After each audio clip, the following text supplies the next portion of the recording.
परीख परिवारेण प्रकाशिता श्री षोडश ग्रंथ एक झांकी नाम पुस्तिका यस्याह श्रवण मंजुषायाम रूपांतरम।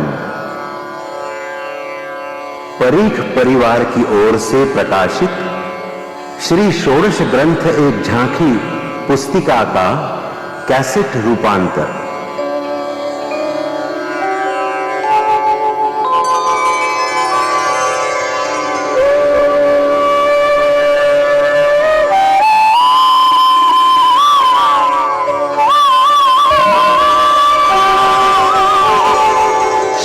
कृष्णाय नमः। श्री गोपीजन वल्लभाय नमः। श्रीमदाचार्य चरण कमलेभ्यो नमः।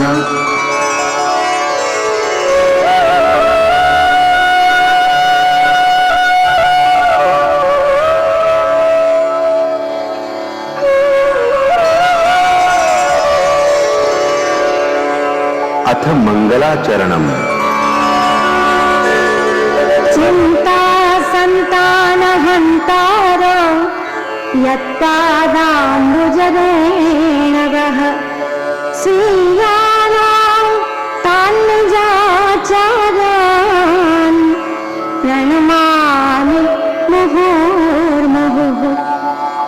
यदनुग्रहतो जन्तुः सर्वदुःखातिगो भवेत् तमहं सर्वदा वन्दे श्रीमद्वल्लभनन्दनम्। अज्ञानतिमिरान्धस्य ज्ञानाञ्जनशलाकया चक्षुरुन्मीलितं येन तस्मै श्रीगुरवे नमः।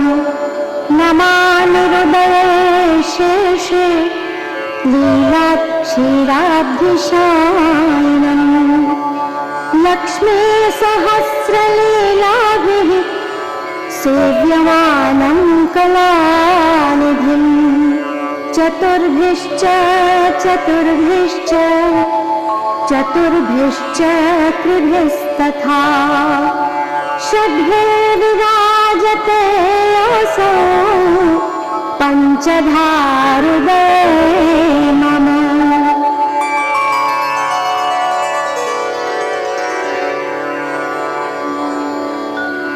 अथ श्री सर्वोत्तम स्तोत्रम।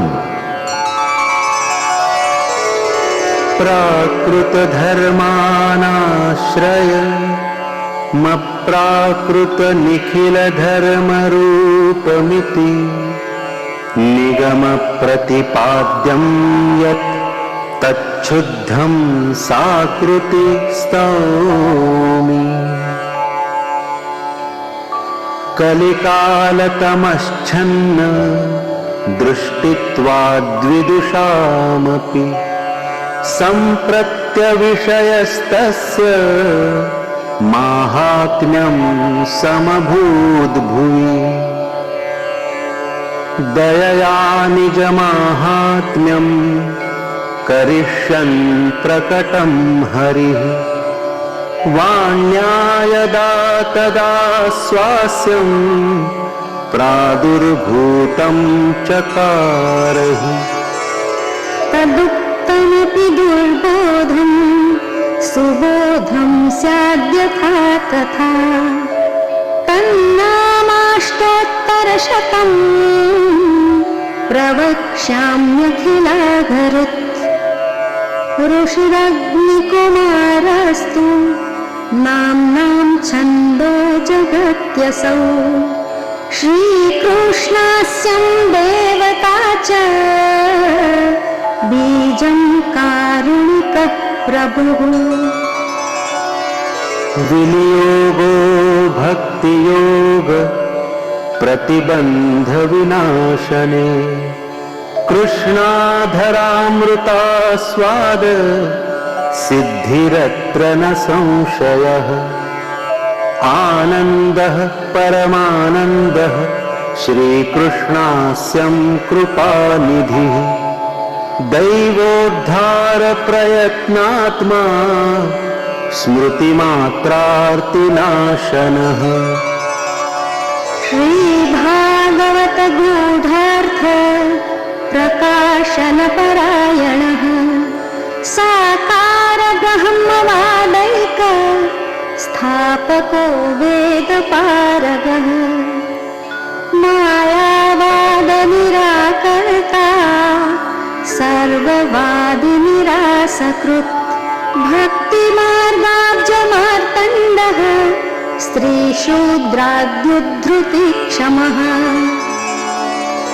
अङ्गीकृत्यैव गोपीश वल्लभीकृतमानवः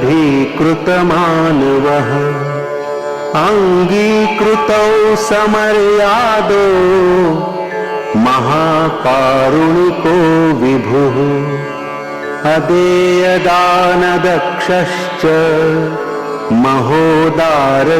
महोदारचरित्रवान् प्राकृतानुकृतिव्याज मोहितासुरमानुषः वैशानरो वल्लभाख्यः सद्रूपो हितकृत्सताम् जनशिक्षाकृते कृष्ण भक्तिकृन्निखिलेष्टदः सर्वलक्षणसम्पन्नः श्रीकृष्णज्ञानदो गुरुः स्वानन्दतुन्दिलः पद्म दलायतविलोचनः कृपादृग्वृष्टिसंहृष्ट दासदासी प्रियः पतिः रोषदृक्पातसम्पृष्ट भक्तसेवितः सुखसेव्यो दुराराध्यो दुर्लभाङ्घ्रि सरोरुहः उग्रप्रतापो वाक्सीधु पूरिताशेषसेवकः श्रीभागवत पीयूष समुद्रमथनक्षमः तत्सारभूतरासस्त्री भावपूरितविग्रहः सान्निध्यमात्रदत्तश्री कृष्णप्रेमाविमुक्तिदः रासलीलैकतात्पर्यः कृपयैतत्कथाप्रदः विरहानुभवैकार्थ सर्वत्यागोपदेशकः भक्त्याचारोपदेष्टा च कर्ममार्गप्रवर्तकः यागादौ भक्तिमार्गैक साधनत्वोपदेशकः पूर्णानन्दः पूर्णकामो वाक्पतिर्विबुधेश्वरः कृष्णनाम सहस्रस्य वक्ता भक्तपरायणः भक्त्याचारोपदेशार्थ नानावाक्यनिरूपकः स्वार्थोज्झिताखिल प्राण प्रियस्तादृशवेष्टितः स्वदासार्थकृताशेष साधनः सर्वशक्तिधृक् भुवि भक्तिप्रचारैक कृते स्वान्वयकृत्पिता स्ववंशे स्थापिता शेष स्वमाहात्म्यः स्मयापहः पतिव्रता पतिः पार लौकिकैहिकदानकृत् निगूढहृदयोऽनन्य भक्तेषु ज्ञापिताशयः उपासनादिमार्गाति मुग्धमोहनिवारकः भक्तिमार्गे सर्वमार्ग वैलक्षण्यानुभूतिकृत् पृथक् शरणमार्गोपदेष्टा श्रीकृष्णहार्दवित् प्रतिक्षण निकुञ्जस्थ लीलारससुपूरितः तत्कथाक्षिप्तचित्तस्तद् विस्मृतान्यो व्रजप्रियः प्रियव्रजस्थितिः पुष्टि लीलाकर्तारः प्रियः भक्तेच्छापूरकः सर्वा ज्ञातलीलोतिमोहनः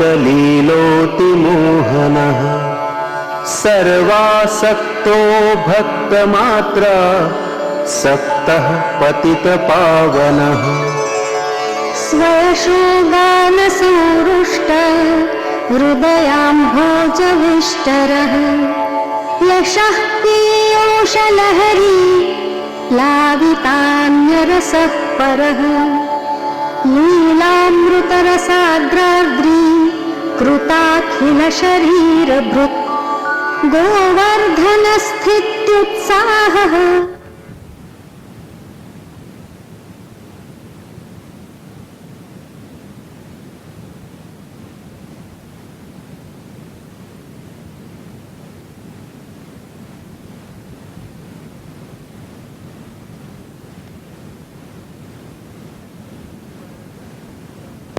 वर्धनस्तत्व सूत्रभाष्य प्रदर्शकः मायावादाख्यतूलाग्निर्ब्रह्मवादनिरूपकः अप्राकृताखिलाकल्प भूषितः सहजस्मितः त्रिलोकीभूषणं भूमि भाग्यं सहजसुन्दरः अशेषभक्तसम्प्रार्थ्य चरणाब्जरजोधनः इत्यानन्दनिधेः प्रोक्तम् नाम्नामष्टोत्तरं शतम् श्रद्धा विशुद्ध बुद्धिर्यः पठत्यनुदिनं जनः सतदेकमनाः सिद्धि मुक्तां प्राप्नोत्य संशयः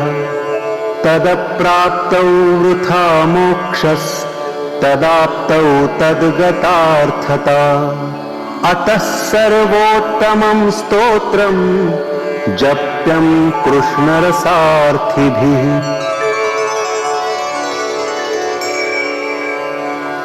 अथ षोडश ग्रन्थाः अथ श्री यमुनाष्टकम् नमामि यमुनामहं सकलसिद्धिहेतुं मुदा मुरारिपदपङ्कज स्फुरदमन्दरेणुत्कटां ततस्थनवकानन प्रकटमोदपुष्पाम्बुना सुरासुरसुपूजित स्मरपितुः श्रियं बिभ्रति कलिन्दगिरिमस्तके पतदमन्दपूरोज्ज्वला विलासगमनोलस प्रकटगण्डशैलोन्नता सघोषगतिदन्तुरा समधिरूढडोलोत्तमा मुकुन्दरतिवर्धिनी जयति पद्मबन्धुः सुता भुवं भुवन पावनि मधिगता मनेकस्वनैः प्रियाभिरिव सेवितां शुकमयूरहंसादिभिः तरङ्गभुजकङ्कण प्रकटमुक्तिकावालुका नितम्बतटसुन्दरी नमत कृष्णतुल्यप्रियाम् अनन्तगुणभूषिते शिवविरञ्चिते वस्तुते घनाघननिभे सदा ध्रुवपराशराभीष्टदे विशुद्धमथुरातटे सकलगोपगोपीवृते कृपा जलधि संश्रिते मम मनः सुखं भावय। यया चरण पद्मजा मुररिपोः प्रियं भावुका समागमनतो भवत् सकल सिद्धिदा सेवताम्। तया सदृशतामिया कमलजा सपत्नीव यद् हरिप्रियकलिन्दया मनसि मे सदा स्थीयताम्। नमोऽस्तु यमुने सदा तव चरित्रमत्यद्भुतम्। न जातु यमयातना भवति ते पयः पानतः। यमोऽपि भगिनीसुतान् कथमुहन्ति दुष्टानपि। प्रियो भवति सेवनात् तव हरे यथा गोपिकाः। ममास्तु तव सन्निधौ तनुनवत्वमेतावता। न दुर्लभतमारति मुररिपौ मुकुन्द प्रिये। अतोऽस्तु तव लालना सुरधुनी परं सङ्गमात्। तवैव भुवि कीर्तिता न तु कदापि पुष्टिस्थितैः। स्तुतिं तव करोति कः कमलजा सपत्नी प्रिये। हरे यदनुसेवया भवति सौख्यमामोक्षतः। इयं तव कथाधिका सकल गोपिका सङ्गम। स्मरश्रमजलानुभिः सकल गात्रजैः सङ्गमः। तवाष्टकमिदं मुदा पठति शूरसूते सदा। समस्तदुरितक्षयो भवति वै मुकुन्दे रतिः। तया सकलसिद्धयो मुररिपुश्च सन्तुष्यति। स्वभावविजयो भवेत् वदति वल्लभः श्रीहरेः।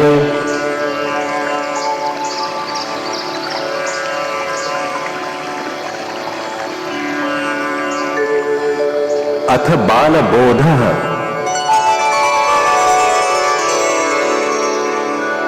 नत्वा हरिं सदानन्दं सर्वसिद्धान्तसङ्ग्रहम्। बालप्रबोधनार्थाय वदामि सुनिश्चितम्। धर्मार्थकाममोक्षाख्याश्चत्वारोऽर्थामनीषिणाम्। जीवेश्वर विचारेण द्विधाते हि विचारिताः। अलौकिकास्तु वेदोक्ताः साध्यसाधनसंयुताः। लौकिका ऋषिभिः प्रोक्तास्तथैवेश्वर शिक्षया। लौकिकांस्तु प्रवक्ष्यामि वेदादाद्यायतस्थिताः। धर्मशास्त्राणि नीतिश्च कामशास्त्राणि चक्रमात्। त्रिवर्गसाधकानीति न तन्निर्णय उच्यते। मोक्षे चत्वारि शास्त्राणि लौकिके परतः स्वतः। द्विधा द्वे द्वे स्वतस्तत्र सांख्ययोगौ प्रकीर्तितौ। त्यागात्यागविभागेन सांख्ये त्यागः प्रकीर्तितः। अहन्ता ममतानाशे सर्वथा निरहङ्कृतौ। स्वरूपस्थो यदा जीवः कृतार्थः स निगद्यते। तदर्थं प्रक्रिया काचित् पुराणेऽपि निरूपिता। ऋषिभिर्बहुधा प्रोक्ता फलमेकमबाह्यतः।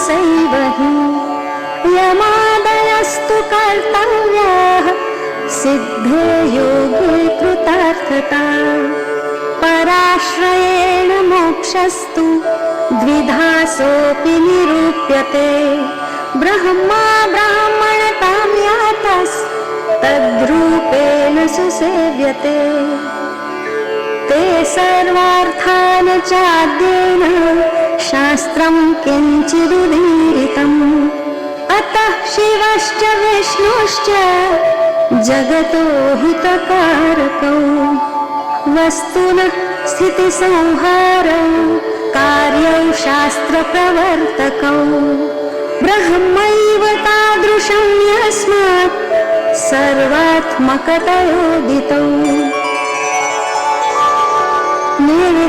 निर्दोषपूर्णगुणता तत्तत् शास्त्रे तयो कृता भोगमोक्षफले दातुं शक्तौ द्वावपि यद्यपि भोगः शिवेन मोक्षस्तु विष्णुनेति विनिश्चयः लोकेऽपि यत्प्रभुर्भुङ्क्ते तन्न यच्छति कर्हिचित् अतिप्रियाय तदपि दीयते क्वचिदेव हि नियतार्थप्रदानेन तदीयत्वं तदाश्रयः प्रत्येकं साधनं चैतद् द्वितीयार्थे महान् क्षमः जीवाः स्वभावतो दुष्टा दोषाभावाय सर्वदा श्रवणादिततः प्रेम्णा सर्वं कार्यं हि सिद्ध्यति मोक्षस्तु सुलभो विष्णोर्भोगश्च शिवतस्तथा समर्पणेनात्मनो हि तदीयत्वं भवेद्ध्रुवम् अतदीयतया चापि केवलश्चेत् समाश्रितः तदाश्रय तदीयत्व बुद्ध्यै किञ्चित् समाचरेत् स्वधर्ममनुतिष्ठन् वै भारद्वैगुण्यमन्यथा इत्येवं कथितं सर्वं नैतज्ज्ञाने भ्रमः पुनः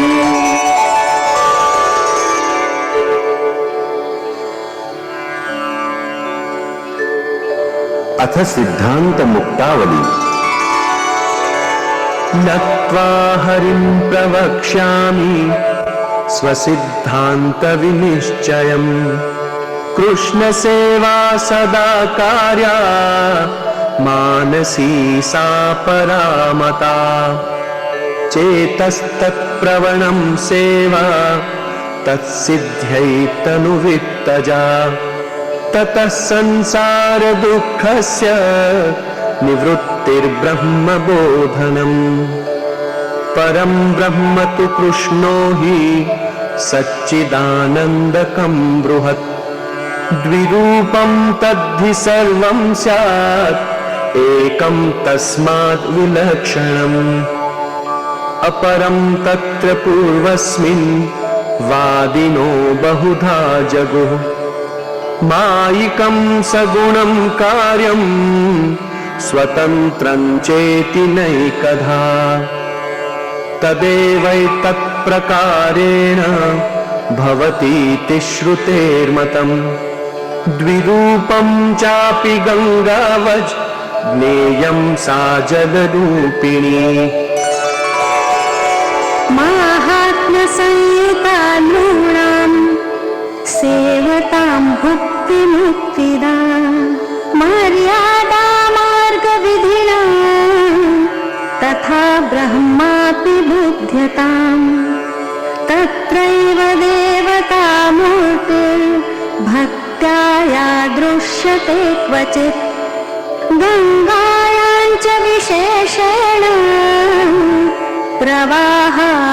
प्रवाहाभेदबुद्धये प्रत्यक्षासान सर्वेषां प्राकाम्यं स्यात्तया जले विहिताच्च फलात्तथि प्रतीत्यापि विशिष्यते।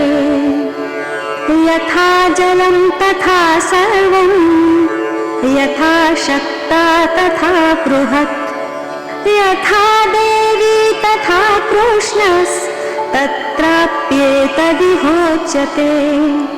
जगत्तु त्रिविधं प्रोक्तं ब्रह्म विष्णु शिवस्ततः। देवतारूपवत् प्रोक्ता ब्रह्मणित्थं हरिर्मतः।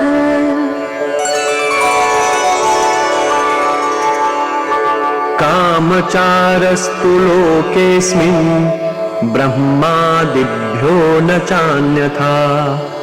परमानन्दरूपे तु कृष्णे स्वात्मनि निश्चयः।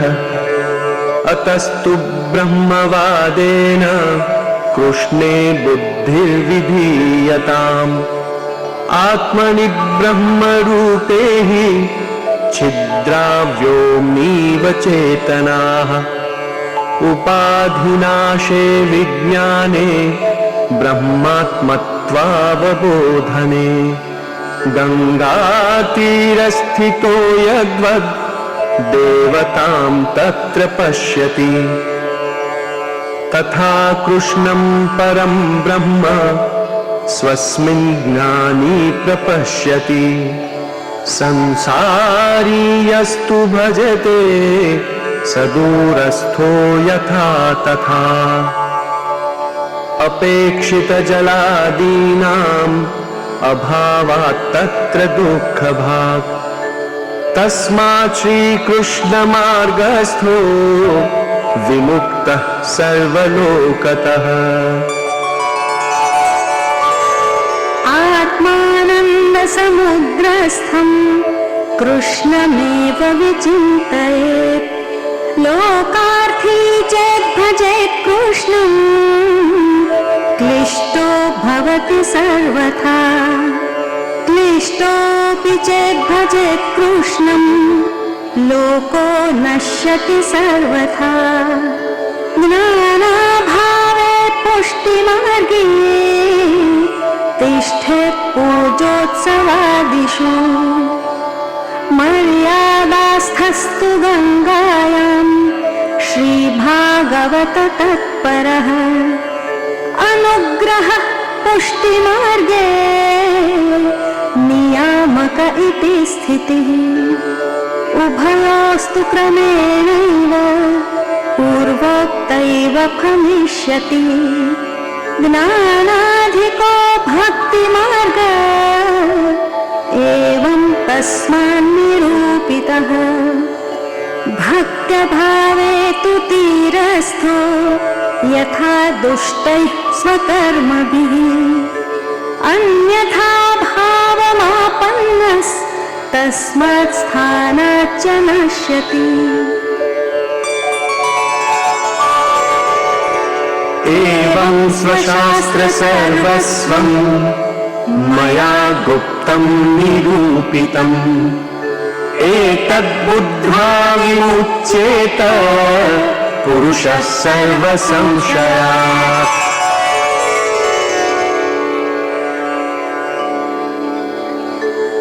अथ पुष्टि प्रवाह मर्यादा भेदः। पुष्टि प्रवाह मर्यादा विशेषेण पृथक् पृथक्। जीवदेह क्रिया भेदैः प्रवाहेण फलेन च। वक्ष्यामि सर्वसन्देहा न भविष्यन्ति यच्छ्रुतेः। भक्तिमार्गस्य कथनात् पुष्टिरस्तीति निश्चयः। द्वौ भूतसर्गावित्युक्ते प्रवाहोऽपि व्यवस्थितः। वेदस्य विद्यमानत्वं मर्यादापि व्यवस्थिता। कश्चिदेव हि भक्तो हि यो मद्भक्त इतीरणात्। सर्वत्रोत्कर्षकथनात् पुष्टिरस्तीति निश्चयः। न सर्वोतः प्रवाहाद्धि भिन्नो वेदाच्च भेदतः यदा यस्येति वचनान् नाहं वेदैरितीरणात् मार्गैकत्वेऽपि चेदन्त्यो तनु भक्त्यागमौ मतौ न तद्युक्तं सूत्रतो हि भिन्नो युक्त्या हि वैदिकः जीवदेहकृतीनाञ्च भिन्नत्वं नित्यता श्रुतेः यथा तद्वत् पुष्टिमार्गे द्वयोरपि निषेधतः प्रमाणभेदाद् भिन्नो हि पुष्टिमार्गो निरूपितः सर्गभेदं प्रवक्ष्यामि स्वरूपाङ्गक्रियायुतम् इच्छामात्रेण मनसा प्रवाहं सृष्टवान् हरिः वचसा वेदमार्गं हि पुष्टिं कायेन निश्चयः मूलेच्छातः फलं लोके वेदोक्तं वैदिकेऽपि च कायेन तु फलं पुष्टौ भिन्नेच्छातोऽपि नैकधा तानहं विशतो वाक्याद् भिन्ना जीवा प्रवाहिनः अत एवेतरौ भिन्नौ सान्तौ मोक्षप्रवेशतः तस्माज्जीवाः पुष्टिमार्गे भिन्ना एव न संशयः भगवद्रूपसेवार्थम् तत्सृष्टिर्नान्यथा भवेत् स्वरूपेणावतारेण लिङ्गेन च गुणेन च तारतम्यं न स्वरूपे देहे वा तत्क्रियासु वा तथापि यावता कार्यं तावत् तस्य करोति हि ते हि द्विधा शुद्धमिश्र भेदान् मिश्रास्त्रिधा पुनः प्रवाहादिविभेदेन भगवत्कार्यसिद्धये पुष्ट्या विमिश्राः सर्वज्ञाः प्रवाहेण क्रियारताः मर्यादया गुणज्ञास्ते शुद्धाः प्रेम्णातिदुर्लभाः एवं सर्गस्तु तेषां हि फलं त्वत्र निरूप्यते भगवानेव हि फलं स यथा विर्भवेत् भुवि गुणस्वरूपभेदेन तथा तेषां फलं भवेत् आसक्तौ भगवानेव शापं दापयति क्वचित् अहङ्कारेऽथवा लोके तन्मार्गस्थापनाय हि न ते पाषण्डतां यान्ति न च रोगाद्युपद्रवाः महानुभावः प्रायेण शास्त्रं शुद्धत्वहेतवे भगवत्तारतम्येन तारतम्यं भजन्ति वैदिकत्वं लौकिकत्वं कापट्यात्तेषु नान्यथा वैष्णवत्वं हि सहजं ततोऽन्यत्र विपर्ययः सम्बन्धिनस्तु ये जीवाः प्रवाहस्थास्तथा परे चर्षणी शब्दवाच्यास्ते ते सर्वे सर्ववर्त्मसु क्षणात् सर्वत्वमायान्ति रुचिस्तेषां न कुत्रचित् तेषां क्रियानुसारेण सर्वत्र सकलं फलम् प्रवाहस्थान् प्रवक्ष्यामि स्वरूपाङ्गक्रियायुतान् जीवास्ते ह्यासुराः सर्वे प्रवृत्तिं चेति वर्णिताः ते च द्विधा प्रकीर्त्यन्ते यज्ञदुर्ग्नविभेदतः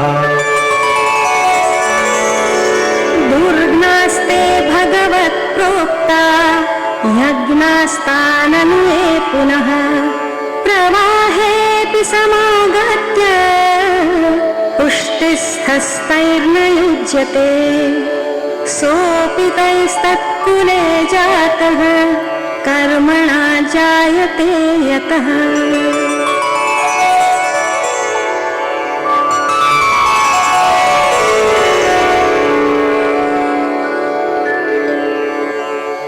अथ सिद्धांत रहस्यम् श्रावणस्यामले पक्षे एकादश्यां महानिशि साक्षात् भगवता प्रोक्तं तदक्षरश उच्यते ब्रह्म संबंधकरणात् सर्वेषां देहजीवयोः सर्वदोषनिवृत्तिर्हि दोषाः पञ्चविधा स्मृताः सहजादेशकालोत्था लोकवेदनिरूपिताः संयोगजाः स्पर्शजाश्च न मन्तव्याः कथञ्चन अन्यथा सर्वदोषाणां न निवृत्तिः कथञ्चन असमर्पितवस्तूनां तस्माद्वर्जनमाचरेत् निवेदिभिः समर्प्यैव सर्वं कुर्यादिति स्थितिः न मतं देवदेवस्य सामिभुक्तसमर्पणम् तस्मादादौ सर्वकार्ये सर्ववस्तुसमर्पणम् दत्तापहारवचनं तथा च सकलं हरेः न ग्राह्यमिति वाक्यं हि भिन्नमार्गपरं मतम् सेवकानां यथा लोके व्यवहारः प्रसिद्ध्यति तथा कार्यं समर्प्यैव सर्वेषां ब्रह्मता ततः गङ्गात्वं सर्वदोषाणां गुणदोषादिवर्णना गङ्गात्वेन निरूप्या स्यात् तद्वदत्रापि चैव हि